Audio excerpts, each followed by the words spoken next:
High, আমি জাহিদ হাসান, সহকারী শিক্ষক, বাংলাদেশ সরকার প্রাথমিক বিদ্যালয়। আমার ভিডিওটি সেই সমস্ত অভিভাবকদের জন্য যারা সবেমাত্র বিয়ে করেছেন বা সবেমাত্র সন্তানের পিতামাতা হয়েছেন, সেই সমস্ত অভিভাবকদের জন্য।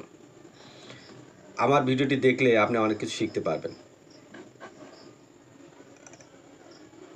আপনার যদি সন্তান হয়ে থাকে, একটা কথা জেনে রাখুন, সন্তানের মেধার বিকাশ 0 থেকে 8 বছরের মধ্যে 80% হয়ে থাকে, আর 20% হয় সারা জীবনে।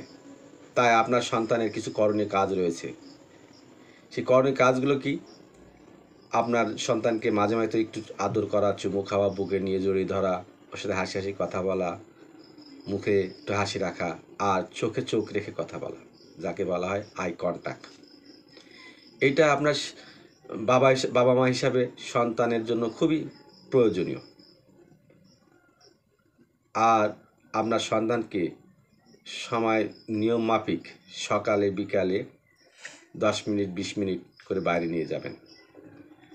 আগের সে মান্ধাত্তার আমলের যুগ আর নাই, যে অনেকে বলবে যে বাইরে নিয়ে গেলে বাতাস লাগবে, ঠান্ডা লাগবে, বিভিন্ন কিছু হবে, এতটুকু শিশুর বাইরে নিয়ে যাওয়ার দরকার নেই। কিন্তু না, আপনি ভুল করছেন। আপনার সন্তানকে 2 মাস থেকেই বাইরে নিয়ে যান, নিয়ে যেয়ে গাছে পাখি থাকতে দেখান, ডাকুন, তাকে দেখে দেখে ডাকুন, আয় পাখি আয়। তারপরে গাছ দেখলে আপনি ছড়া বলুন। তারপর যে জিনিসটাই আপনি দেখবেন, ট্রেন দেখলে ট্রেনের কথা বলবেন, গাড়ি দেখলে গাড়ির কথা বলবেন, মোটরসাইকেল দেখলে মোটরসাইকেলের কথা বলবেন। যেটাই দেখবেন আপনার সন্তানকে দেখাবেন, ওই যে এটা যাচ্ছে, ওই যে এটা যাচ্ছে, হাসি মুখে এই কথাগুলো বলবেন। আপনি হয়তো বলবেন যে আমার শিশুর এইগুলো দরকার কি? আমার শিশু তো 4-5 বছর বয়স থেকে স্কুলে যাবে, সেই স্কুল থেকে অনেক কিছু শিখতে পারবে। কিন্তু না, এটা আসলে আমাদের অভিভাবকদের অজ্ঞতার কারণেই শিশুর মেধার বিকাশ হয় না। মেধার বিকাশ না হওয়ার কারণে আমরা অনেকে বলে থাকি আমার শিশু মেধাবী না, আমার শিশু বোঝে না, অমুকের শিশু অনেক মেধাবী, ভালো, ওর ব্রেন ভালো, এটা আমরা বলে থাকি। হয়তো জিনগত কারণে অন্যের শিশুদের মেধা একটু বেশি হতে পারে, কিন্তু সব ক্ষেত্রে নয়। তার জন্য যদি আপনি পরিচর্যা করেন, আপনার শিশু অন্যদের মতো মেধাবী হবে, কাছাকাছি না হলেও অনেকটাই তাদের মতো হয়ে যাবে।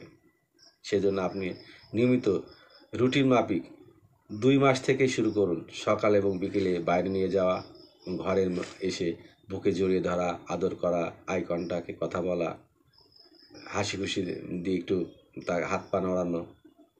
প্রতিদিন এই কাজগুলো করতে থাকুন, সময় পেলেই করতে থাকুন। 1 ঘন্টা 2 ঘন্টা আধা ঘন্টা পরপরই করতে থাকুন, তাহলে অবশ্যই আপনার শিশুর মেধার বিকাশ হবে।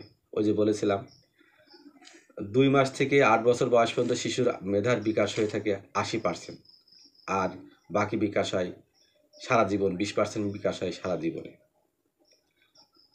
তাই আমার এই কথাগুলো মানুন এবং কাজগুলো করুন, দেখুন আপনার শিশু কতটা মেধাবী হয়। আরেকটা বিষয় আপনারা খেয়াল রাখবেন যে প্রত্যেকটা মানুষের পঞ্চ ইন্দ্রিয় রয়েছে। পঞ্চ ইন্দ্রিয়ের মধ্যে কি? জিহ্বা, চোখ, নাক, কান আর শরীরের ত্বক।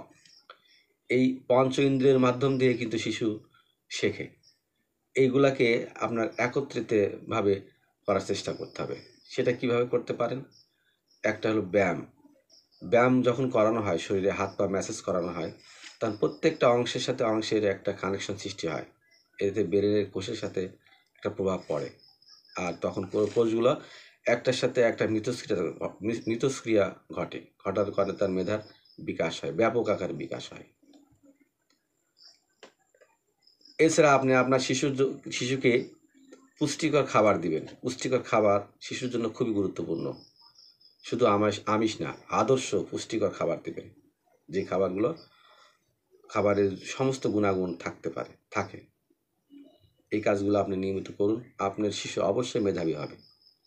আর একটা কাজ করবেন, সেটা হলো সুন্দর সুন্দর খেলনা নিয়ে এসে আপনার শিশুকে দিবেন। দিলে কি হবে? সে খেলনাগুলো নাড়াচাড়া করবে, আর খেলনার বিভিন্ন কৌশল সে শিখতে পারবে। শিখে শিখে তার ভিতরে কৌশল রপ্ত হবে। ঠিক লেখাপড়া বা জ্ঞান বিজ্ঞানের চর্চায় যে কৌশলগুলো আমাদের কাছে জটিল মনে হয় ওর কাছে অনেক সহজ মনে হবে। আপনারা হয়তো একটা জিনিস বুঝতে পারছেন না, একটা শিশু যখন ছোটোবেলা থেকেই কোনো কিছু দেখে, ভিউজিয়াল দর্শন বলে, কোনো ভিউজিয়াল দর্শন সে করে, সে গাছপালা হোক, পশু পাখি হোক, মানুষ হোক, যাই দেখে সে দেখতে দেখতে একটা সময় একদম ছোট ক্ষুদ্রতে ক্ষুদ্র যেমন মশাও তার নজরের বাইরে যায় না। আর যে শিশুটা ঘরের কোণে আবদ্ধ থাকে, এই সমস্ত বিকাশের কাজ করা হয় না, সে ফুটবলকে চোখে দেখে না, অর্থাৎ তার খেয়াল খুবই কম থাকে। তাই আপনার শিশুর মেধার যদি মেধাবী করতে চান, মেধার বিকাশ করতে চান, আমার এই কাজগুলো করুন।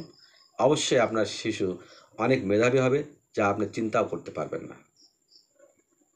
আজকে আমার ভিডিওটি এখানে শেষ করলাম। বাই। আল্লাহ হাফেজ।